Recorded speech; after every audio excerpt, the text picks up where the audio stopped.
नमस्कार, मैं वरुण कुमार। दिन है बुधवार और बज चुके हैं रात के 10। मैं लेकर आया हूं आपका मनपसंद कार्यक्रम मनी टाइम, जहां मैं बताऊंगा आपको आज दिन भर की ऐसी वो सभी बड़ी और ज़रूरी खबरें जो डालती हैं आपकी जेब और ज़िंदगी पर सीधा असर। अब नकद लेन देन करना हो जाएगा मुश्किल, क्योंकि सरकार ने बना दिए हैं नए नियम। पैसों के लेन देन को लेकर सरकार ने नए नियम तय किए हैं। बिना पैन और आधार के फाइनेंशियल ट्रांजैक्शन करने वाले लोगों पर इन नियमों का असर सबसे ज़्यादा पड़ेगा। नए नियमों के मुताबिक एक वित्त वर्ष में किसी बैंक या पोस्ट ऑफिस में 20 लाख रुपए या इससे अधिक की नकदी जमा करने पर पैन और आधार देना ज़रूरी होगा। सीबीडीटी ने 10 मई को एक अधिसूचना जारी की है, जिसके तहत एक वित्त वर्ष में एक या अधिक खातों में 20 लाख रुपए की नकदी जमा करने, निकालने और चालू खाता या कैश क्रेडिट अकाउंट खोलने पर पैन आधार देना अनिवार्य होगा।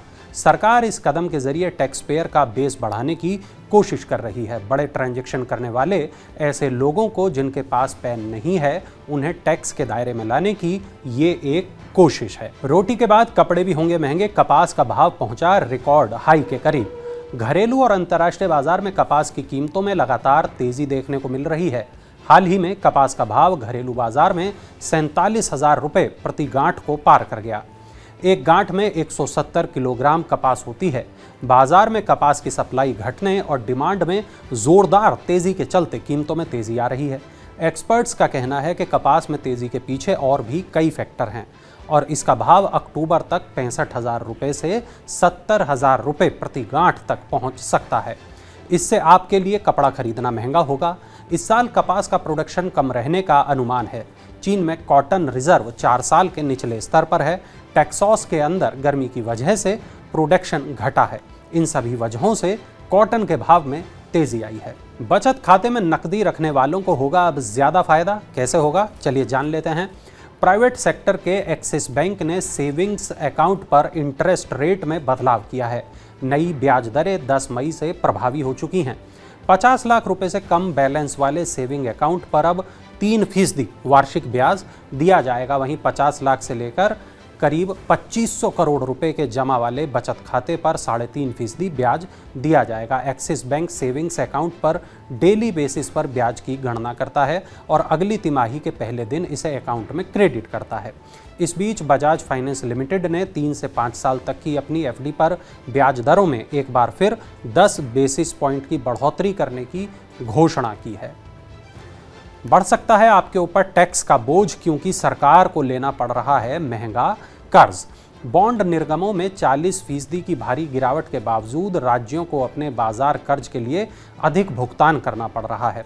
राज्य सरकार की प्रतिभूतियों की ताज़ा नीलामी के अनुसार औसत ब्याज दर रिकॉर्ड 7.69% के स्तर पर पहुंच गई है। चालू वित्त वर्ष में अभी तक स्टेट डेवलपमेंट लोन को जारी करने में 40% की कमी आई है, क्योंकि 10 राज्यों ने अभी तक नीलामी में हिस्सा नहीं लिया है। रेटिंग एजेंसी इकरा रेटिंग्स के मुताबिक मंगलवार को हुई नीलामी में कुल बॉन्ड निर्गम पूर्व में दिए गए संकेतों से 7% ऊंचा रहा। मंगलवार की नीलामी में औसत ब्याज दर 0.34% बढ़कर 7.69% पर पहुंच गई। अब नमक भी बिगाड़ेगा आपका स्वाद, क्योंकि इस बार घट सकता है नमक का उत्पादन। पहले से ही महंगी थाली का स्वाद अब नमक भी बिगाड़ सकता है। आने वाले दिनों में नमक के भी महंगा होने की आशंका जोर पकड़ने लगी है। इस साल देश में नमक का उत्पादन 30% तक घट सकता है। दरअसल देश के सबसे बड़े नमक उत्पादक राज्य गुजरात में इस साल फसल के मौसम की शुरुआत में देरी होने की वजह से परेशानी खड़ी हो गई है।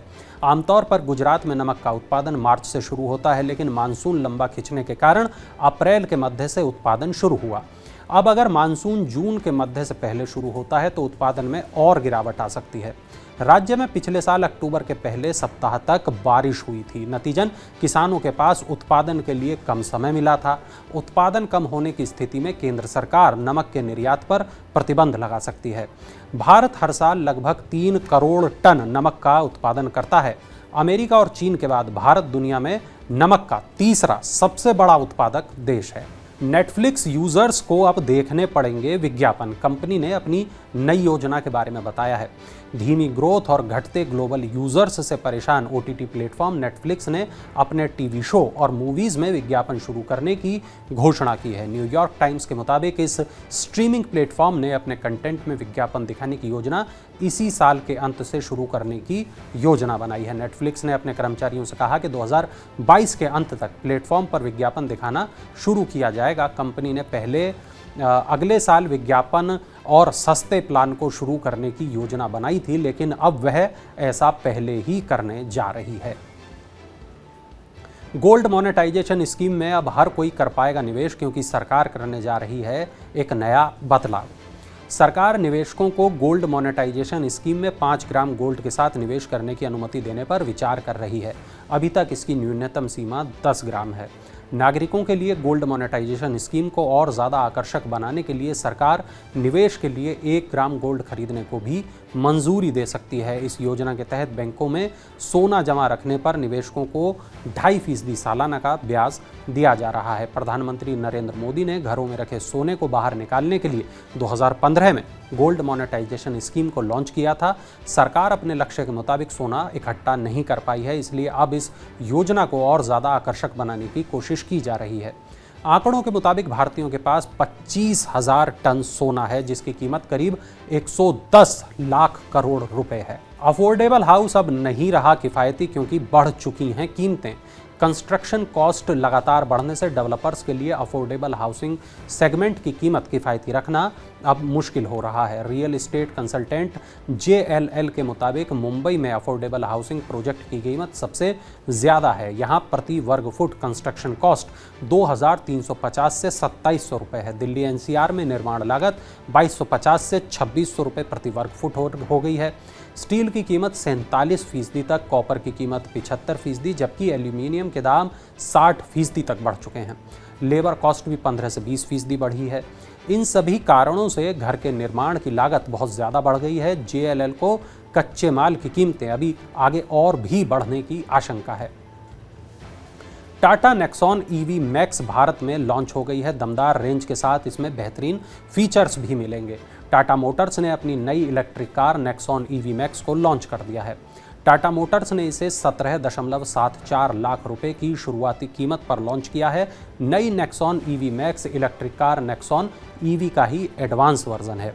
खास बात यह है कि इस कार में बड़ी बैटरी दी गई है और कंपनी का दावा है कि ये एक बार चार्ज करने पर 437 किलोमीटर तक की दूरी तय कर सकती है। नई नेक्सॉन EV मैक्स को 2 वेरिएंट में पेश किया गया है, जिसमें XZ प्लस और XZ प्लस लग्जरी वेरिएंट शामिल है, जो 2 चार्जिंग ऑप्शंस के साथ आएंगे। नई नेक्सॉन EV मैक्स टाटा की जिप्ट्रॉन टेक्नोलॉजी से बनी है। चलिए अब नज़र डालते हैं IPO अपडेट्स पर, देखते हैं क्या कुछ चल रहा है IPO की दुनिया में।